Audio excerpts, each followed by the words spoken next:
तो बोहर्स का second postulate पढ़ने के बाद दिमाग में एक क्वेश्चन आता है कि जो हाइड्रोजन होता है वो इतने सारे लाइंस कैसे देता है हाइड्रोजन स्पेक्ट्रम के अंदर, क्योंकि हाइड्रोजन के अंदर तो एक ही इलेक्ट्रॉन होता है, तो इसका मतलब एक ही लाइन हमें मिलनी चाहिए।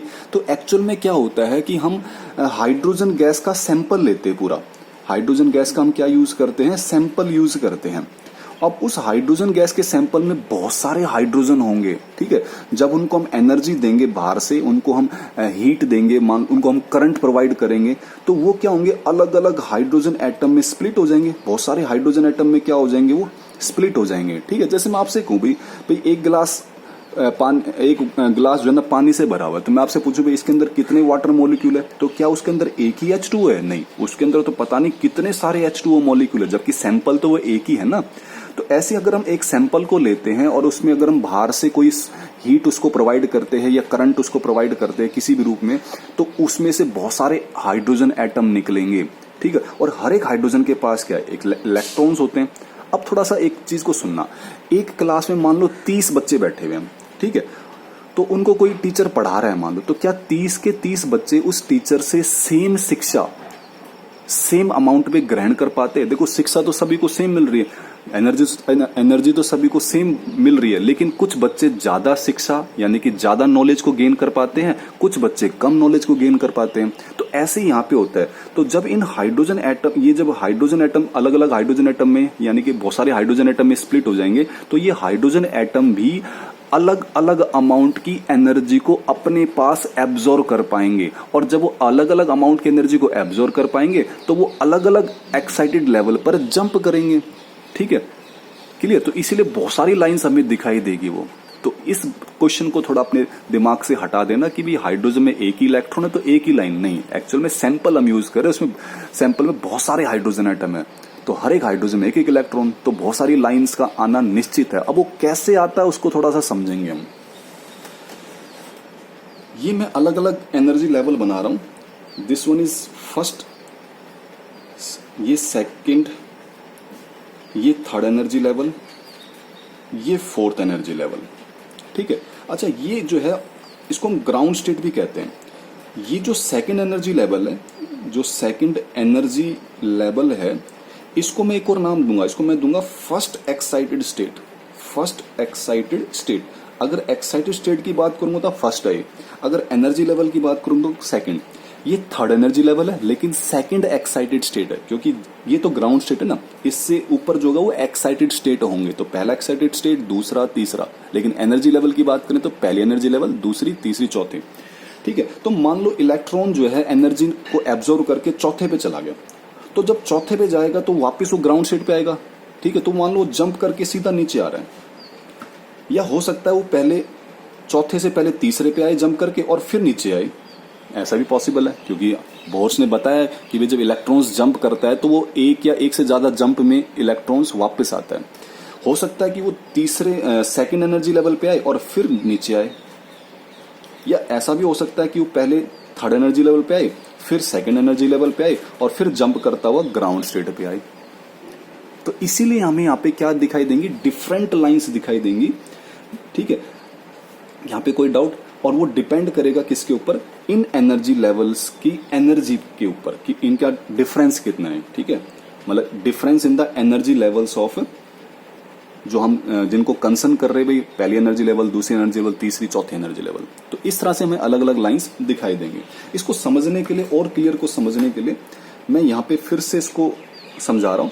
तो ये n=1 है, ये मान लो n=2 है, ये n=3 है, ये 4 है, ये 5 है, ये 6 है, एंड सोन, ऐसी करके सोन, क्लियर। अब मान लो इलेक्ट्रॉन्स जो है, आपने देख लिया भी इलेक्ट्रॉन्स अलग अलग हायर एनर्जी लेवल पर एक्साइटेड होंगे। कुछ यहां पर इलेक्ट्रॉन्स पड़े होंगे, कुछ यहां पे इलेक्ट्रॉन्स पड़े होंगे, कुछ यहां पे इलेक्ट्रॉन्स पड़े होंगे, कुछ यहां पे पड़े होंगे, कुछ यहां पे पड़े होंगे। तो मान लो कि जो इलेक्ट्रॉन्स है वो जंप कर रहे हैं फ्रॉम ऑल एनर्जी लेवल, उन सभी एनर्जी लेवल से जो कि n1 से ज्यादा है, हायर एनर्जी, यानी कि n=1 से बाकी एनर्जी लेवल पे से इलेक्ट्रॉन जंप कर रहे हैं। कहां पर? इस लेवल पर। मान लो इलेक्ट्रॉन्स सपोज छठे लेवल पे है और वहां से जंप कर रहा है ग्राउंड स्टेट में, मान लो इलेक्ट्रॉन्स 5वें लेवल पे और वो वहां से जंप कर रहा है ग्राउंड लेवल पे, मान लो इलेक्ट्रॉन्स 4th लेवल पे और वो वहां से जंप करेगा, ऐसी 3 से जंप करेगा, ऐसी 2 से जंप करेगा, किस पर, n इक्वल टू 1 पर, यानी कि हमने n इक्वल टू 1 को क्या कर दिया, फिक्स्ड। ठीक है, तो n1 इक्वल टू 1 कर दिया मैंने इसको। तो n2 की वैल्यू क्या देखो हमारे पास 2 है, यहां से जंप कर रहा है, 3 से भी जंप कर रहा है, 4 से भी जंप कर रहा है, 5 से भी जंप कर रहा है, 6 से भी, और अगर हम और ऊपर से करते तो 7 भी होता है, यानी कि n2 की वैल्यू 2, 3, 4, 5 एंड सो ऑन। तो ये जो हमें लाइंस दिखाई देंगी, ये जो सीरीज ऑफ लाइंस दिखाई देंगी, इसको हम बोलते हैं लाइमन सीरीज। इसको हम क्या बोलते हैं, लाइमन सीरीज। क्लियर। अब मान लो इसी तरह से हमें लाइंस हमें मिलेंगी जब इलेक्ट्रॉन्स जंप करेगा सेकंड एनर्जी लेवल। अब की बार हमने सेकंड एनर्जी लेवल को फिक्स कर रहे हैं, तो मान लो कोई इलेक्ट्रॉन्स छठे लेवल पे था, वो कहां पे कूदा, सेकंड एनर्जी लेवल पे। सेकंड एनर्जी लेवल को हम क्या कर रहे हैं, फिक्स, यानी कि यहाँ पे n1 इक्वल टू 2 कर दिया हमने। आपने n1 और n2 पढ़ा था ना रेडबर्ग इक्वेशन में, तो उसमें से जो n1 है वो फिक्स रहता है, तो जो सेकंड एनर्जी लेवल है 2 वाली, उसको हमने क्या कर दिया, फिक्स।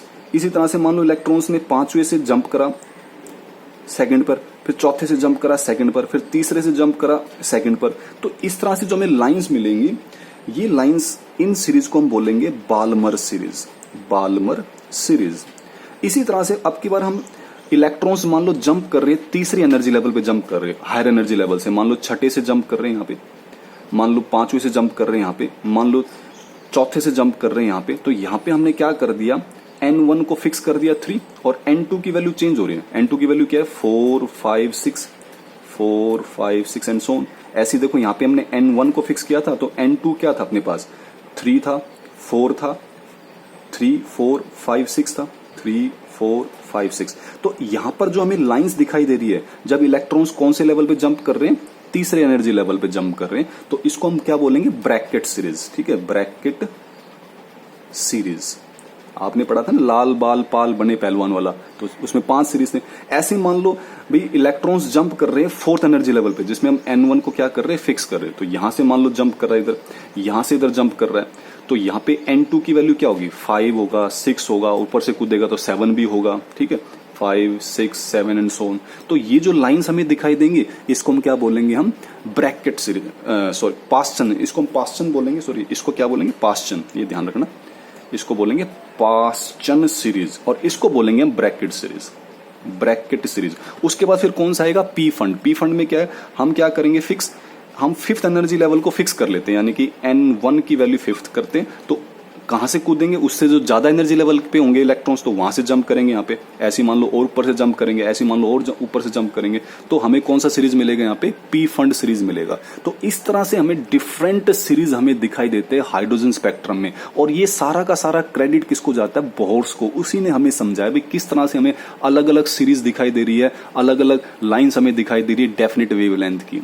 ठीक है, और वो कब होगा पॉसिबल, जब इलेक्ट्रॉन्स जंप करेगा। और इलेक्ट्रॉन्स जंप कैसे करेगा, एक जंप में भी जंप कर सकता है नीचे, या अलग अलग स्टेप बाय स्टेप भी वो जंप कर सकता है नीचे। और जब वो जंप करेगा तो एनर्जी इमिट करेगा, और वो एनर्जी जो इमिट करेगा वो हमें लाइंस के रूप में दिखाई देंगी।